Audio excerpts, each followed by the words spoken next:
Welcome to the Vault Podcast, classic music reviews, presented by IV Creative.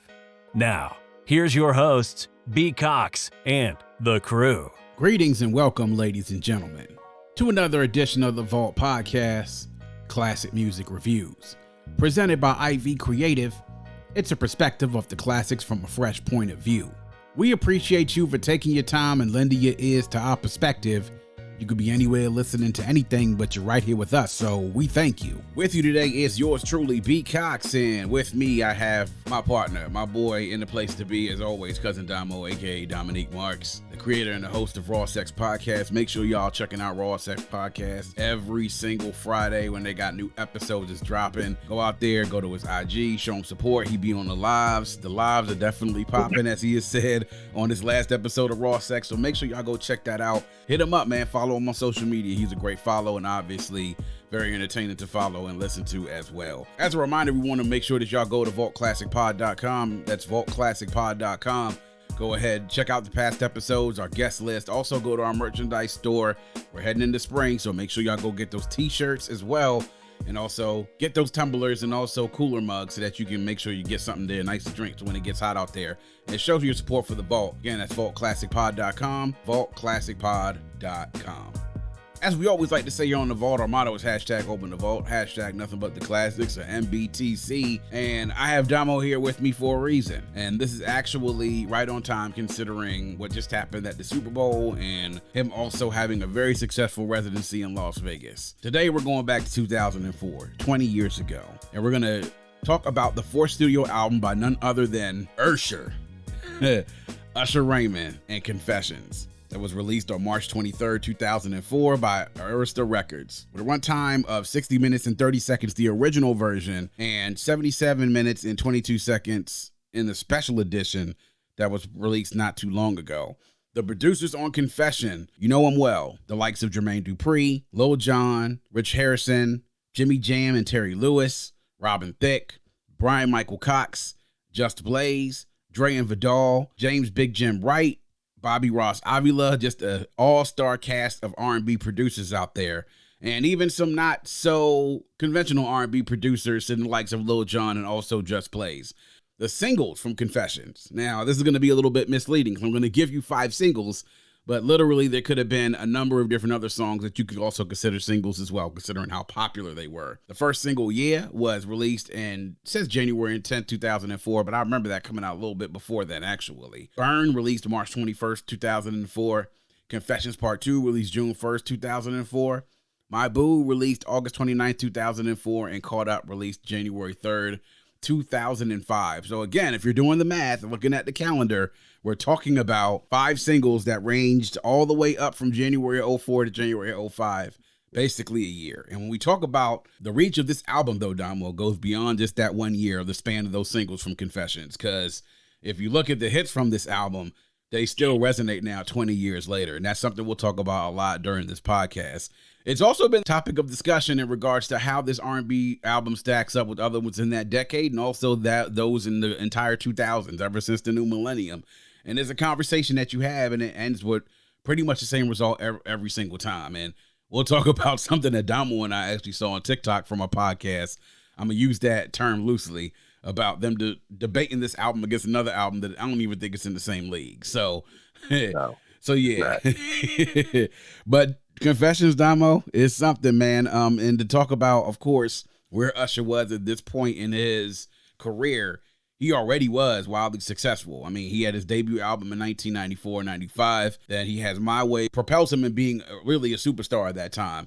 In 98, My Way's a classic album too, ain't it? Exactly. I would say My Way's a classic album as well in 1998. Then he has 8701, which comes out in 2001. Arguably, you could say that's a classic or essential album too.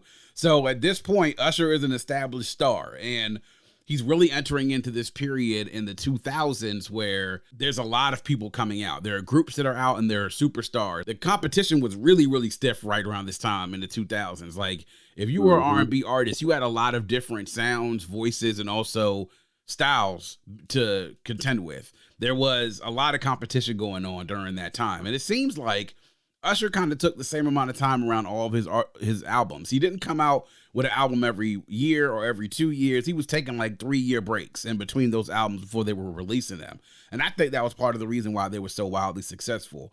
Now, he says that he wanted to talk about when he chose to work with the collaborators. We talked about the Jimmy Jams and the Terry Lewises, the Dre and Vidals, the Bryan-Michael Coxes, the Rich Harrisons, the Robin Thicks, that he said he wanted to work with collaborators who knew how to interpret R&B from a jazz standpoint, an old school throwback standpoint, a new school standpoint, and a traditional classic standpoint. He said he worked with those producers to set and to produce an album. However, so many different genres were including hip hop and incorporating into that. He said he wanted to do R&B, but he wanted the fans to experience a hip hop feel with it as well.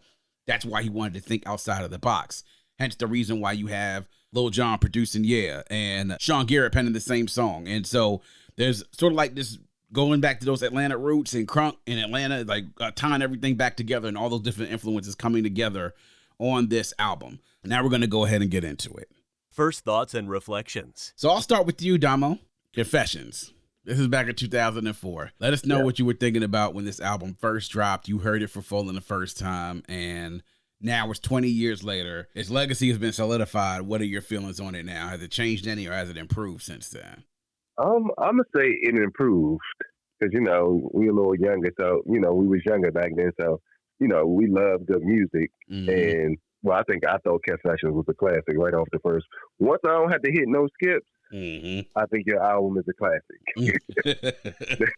Like, dang, I ain't skipped a song on this show. Yeah. But we also got to remember at this time, when this album came out, is the same time where him and Chili broke up. So now when this album dropped, first thing we thinking is Confessions. We thinking this is real life story that this happened. Yeah. So now you even more intrigued of the album, like, damn. Yeah. Usher done got caught up out here. Got caught up. And exactly. that's why Chili left him. I was like, yo. So now you even more intrigued of the album because the album gave you somewhat of a storytelling feel of the album. You know what I'm saying? Like, we starting here, we going here, then we going to Confessions, and then then you got Let It Burn. Like, oh shit! Then they hitting you with I'm Caught Up. So you're like, oh shit, this nigga caught up, not my man. So caught up. So you like, damn. So you thinking that it is art imitating life. Yeah. Right? Yeah. So you even more intrigued into the album. Yeah. Now knowing that from what his words is, it wasn't art imitating life.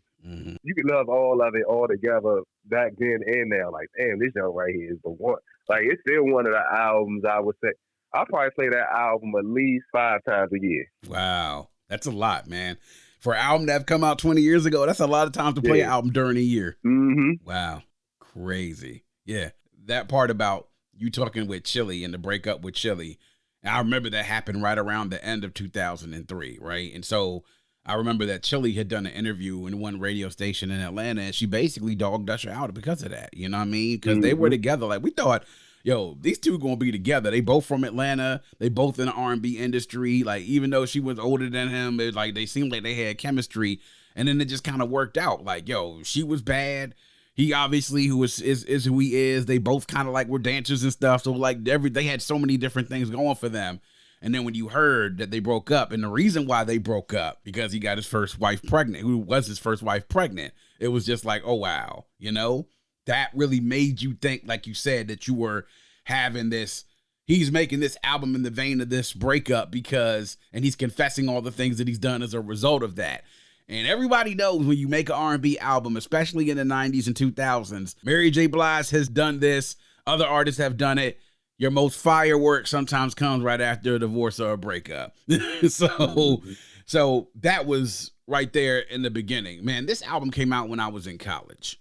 And you want to talk about how the influence of things when you're in college, when you listen to that music, how it has an effect on your life. This album was so off the charts. And by the time it dropped, this was really most of the R&B that you were hearing. Like, I went through all those singles that we talked about on this album. The Yeah obviously was a big thing because crunk was in during that time. That was the crunk era. But when you started getting into the rest of those singles that were dropping right after those singles had time to marinate on the radio, then you had Burn.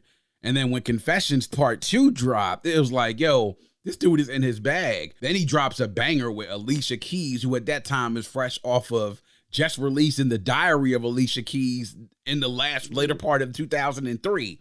So they both hot as I don't know what, because they both are in the midst of making some of the best music of their career. Then for them to collaborate on this, and then you just kind of throw Caught Up in there just because, you know, which by the way is a song that Usher opened up his Super Bowl set with when he was at the Super Bowl this year. So you get all of that. But for those of us who dug into the album and this went beyond just the radio and the video aspect of it, because the videos for all these joints were crazy and the radio play was outrageous. But then when you get into the album tracks here, this is part of the thing that I think that sets this album apart from so many others in its era. The album tracks here are almost as popular as some of the singles for real. I mean, you talk about a song like Superstar or That's some my joke right there. Yeah, or Bad Girl or Can You Handle It, you know?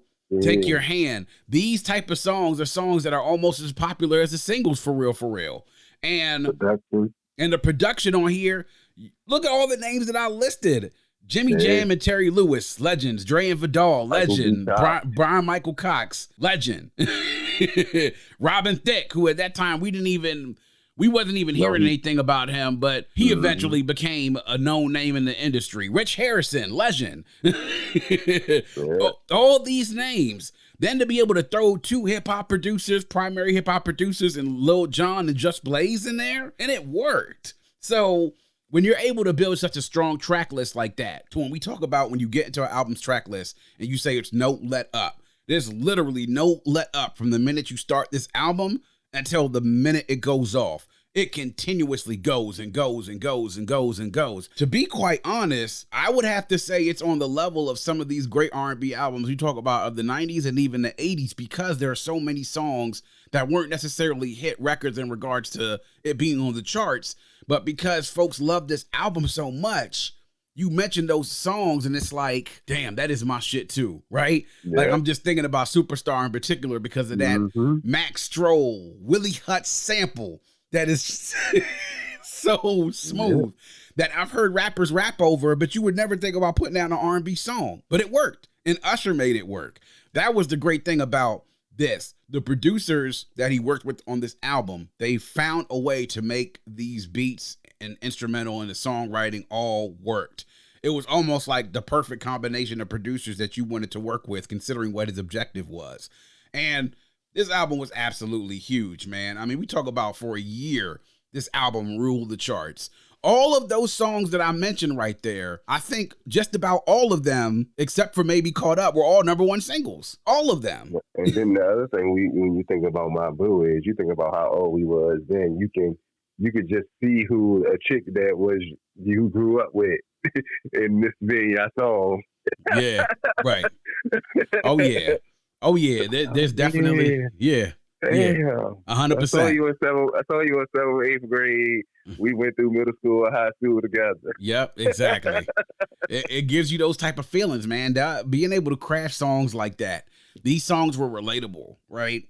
When you talk about R&B songs that people can relate to, that you, as people say, you have a moment when you listen to it. You have moments listening to these songs. You can feel a moment and have a moment when you're listening to Burn and hearing what the hell he's going through in Burn. In Confessions Part 2, in My Boo. Like, you get those type of feelings, dog. Being able to make the relatable music in R&B that folks can just sit there and be like, yo, that touches you somewhere special. Like you get a feeling right there in the pit of your stomach or feel it in your heart. That's when R&B music becomes magical. And that's exactly what Usher did on this album, bro. Like that clip on TikTok of this podcast talking about Ready might be better. Ready being Trey Songz's album, Ready, which is a great album. I'm not going to say it's not. A great album. It's a great album. But them saying, Ready might be better than Confessions. And I'm sitting there going through, listing the songs on Ready, what's a hit, versus what's on Confessions and what's a hit. And I'm sitting there thinking like, Ready is a banging album. I'm not even going to lie. Trey did this thing on that album. But I'm like, if we actually, no, it's not Confessions. It was a idiotic conversation to have. And anybody that thinks that you can put an album like Ready on the same level as Confessions doesn't know what the hell they talking about. I'm sorry. It's like an argument that I said, and I can stand with it. like I feel like in the verses, Breezy would give Usher everything he can. I think Breezy might even take him. I said, but when it comes to that Confessions album, he might could just put on that Confessions album and win the whole verses. But here's the thing, right? We talk, If it's 20 songs, he can pull at least half of his playlist from Confessions for real. So that's the only problem. If he can only take 3 or 4 songs off of Confessions, then Breezy got a shot. Yeah. But if we go in, hey, it don't matter. He can give you probably 10 or 12 songs off of Confessions. All the Confessions alone. Hey, it's over with. Right. And then you're not even talking about pulling stuff from 8701, pulling stuff from My Way, pulling stuff from his debut. Like, come on, man. Yeah. Come on, dog. Like, let's not even play these games out here. Confessions is in a rarefied air as an album, and people need to understand that. As a matter of fact, it ain't really too many albums with Confessions that I can even think of. It's not. You know what I'm saying? And to be really, the only album that might be a Mike album. Yeah, might be a Mike album, and that might be it. Mike album, that might be it. Maybe a Mary album. Maybe I definitely think an album that came out in that decade. D'Angelo's Voodoo to me is up there. Mama's Gun might be up there. Jill Scott's debut album might be up there. So there was a podcast. There's not too many. I did a podcast with Van Everett from Scenario Radio Show. Shout out to Van and his folks, man. They did a phenomenal job with this. But they talked about in the decade between 2000 and 2009, they did a countdown of the top 10 albums, R&B albums, by polling the listeners and then also listening to experts, aka other content creators. They interviewed me, and my favorite album of that decade is Voodoo, and that's just a personal choice, right? Not necessarily saying that Voodoo was better than Confessions out and out. I'm just saying personally, I thought it was the best album for my taste, right? To me. But the number 2 album of that decade for the listeners on that podcast for that countdown, number 2 was Voodoo. What was number 1? It was Confessions. And so it was a choice that I think I would have been mad at any other countdown if somebody would have put an album above a Voodoo. But the fact that it was Confessions, I was like, you know what? I can't even be mad at that shit, dog, because I was outside during that time. So I understand and know what it was like, right? And if you were outside during that time like Domo and I were, you'll understand why this album is so revered by so many of us. And it's like, not even just us, the generations after us know how big this album was, because while they wasn't outside, they was listening to the radio, they was around us, so they know. They definitely do. That was the feeling of what it was like to be outside and experience it in real time. Highlights and lowlights. So, Damo, I'll go to you. Your highlights. Keep trying to keep them to a few, but let us know what your highlights are from Confession, the immediate ones. Superstar is probably one of my favorite jumps on there. Yeah. All right. Throwback with Jadakiss on there. Let's go back to we spell LOVE at. Yeah. Oh yeah. I was like, hey, yo. Yeah. That's a highlight that, some people don't be knowing, they don't be rap fans, so they don't be knowing that Jada was on that jump killing it like that. Yeah. That's what it's made for. Yeah. Oh yeah. Man, I'm just giving the jumps that wasn't singles that, just about it ain't no lowlights on this album. Yeah. And for real, this is like one of them albums where if you want to set the mood right, you can put this album on. Yeah. Like she come in the house, she got the intro, come on, you finishing the food. So it went off, and then, all right, now we in the throwback. Okay, all right. Yeah. When you get into Superstar, y'all might be going to the room. Yeah, 100%. Yeah,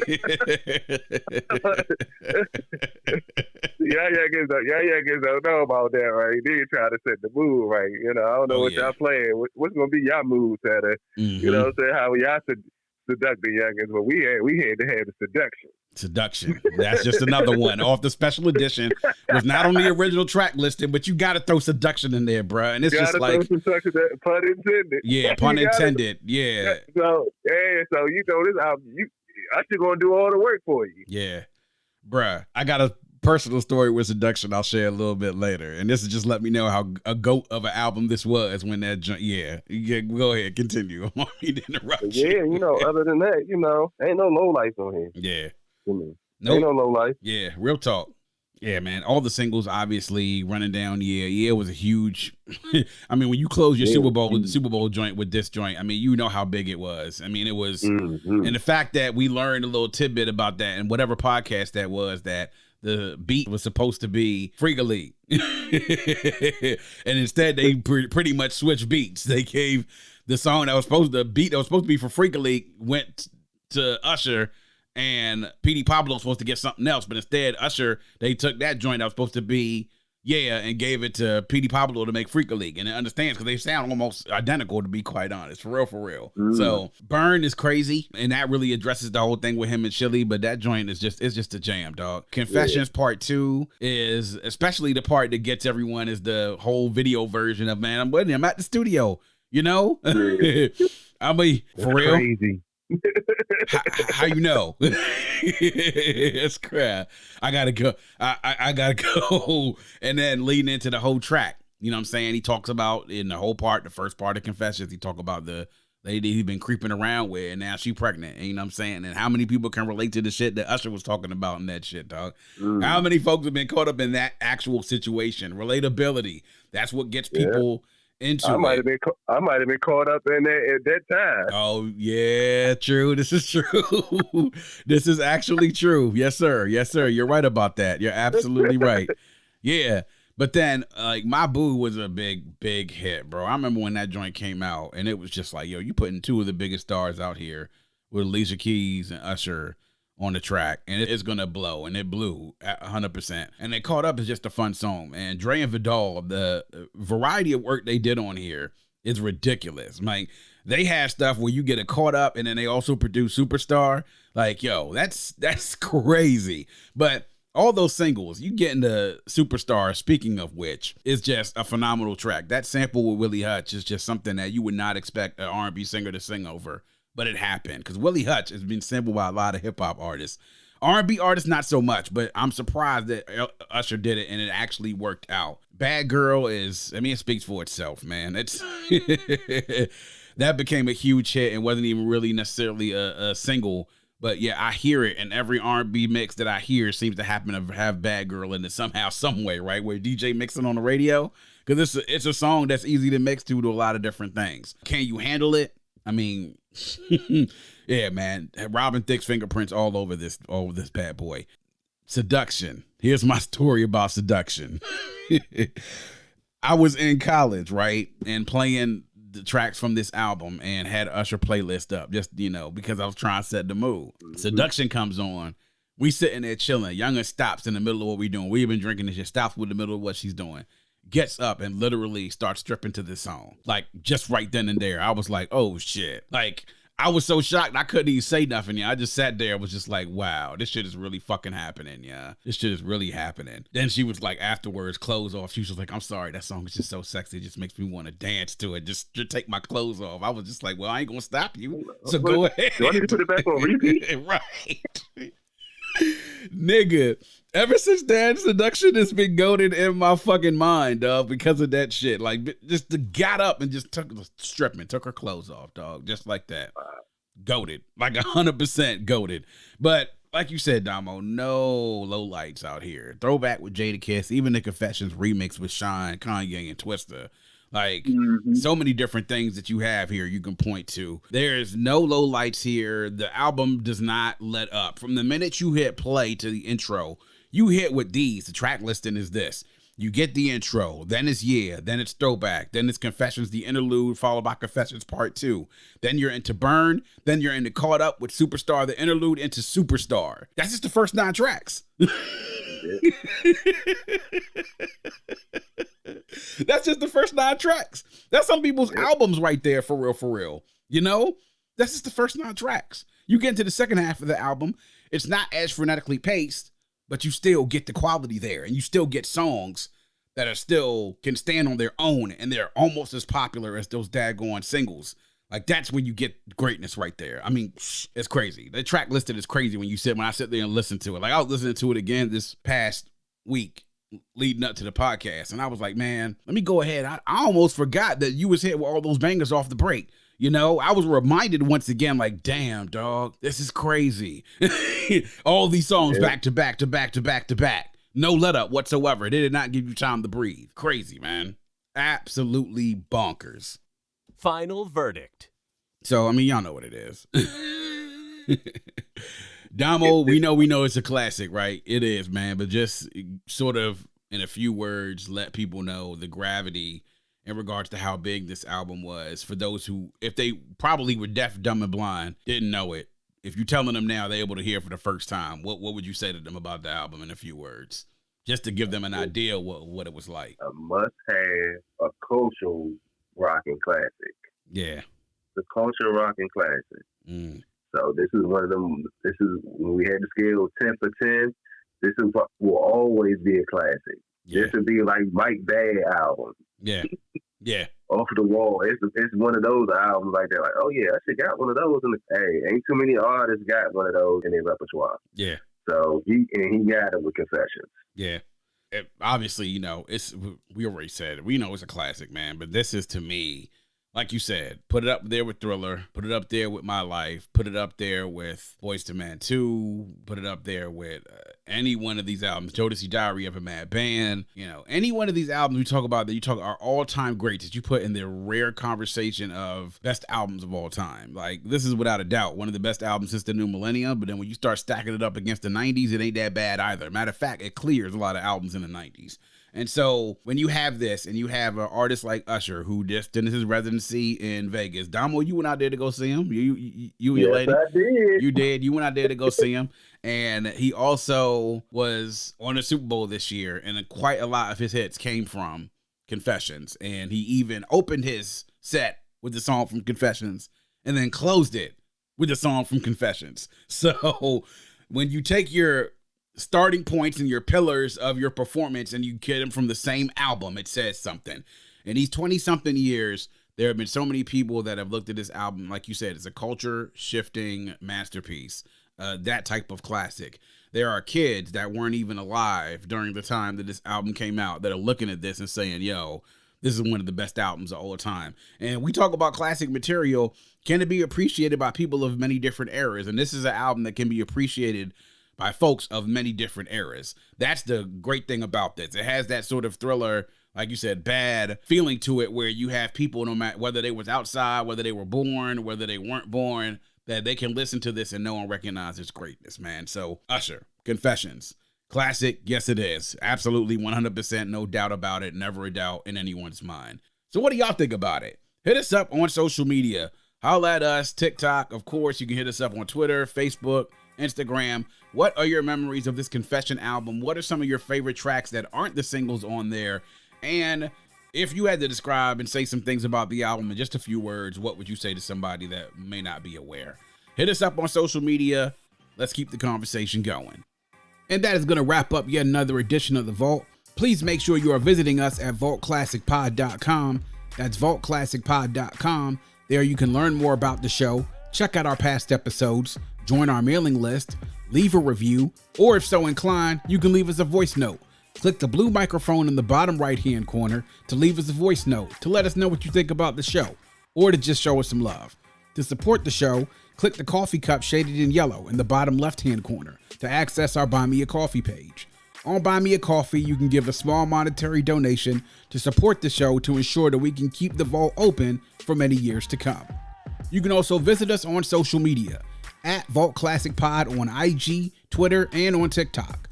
Also hit us on YouTube and our Facebook page. Like and follow us on social media, subscribe to the pod and the YouTube channel. We do it here all for you. We appreciate the support, and if you have a friend, tell a friend, and make sure that that friend tells a friend. Always remember to keep your headphones on and your music loud, but not too loud. And as we close, we like to remind everyone to dream big, because dreams are the basis for creation. Always create, motivate, and elevate, because you were never destined or created to stay stationary or ordinary in this life. And on that note, we say peace. Thank you for listening and coming into The Vault. Please subscribe and visit us at vaultclassicpod.com. That's vaultclassicpod.com.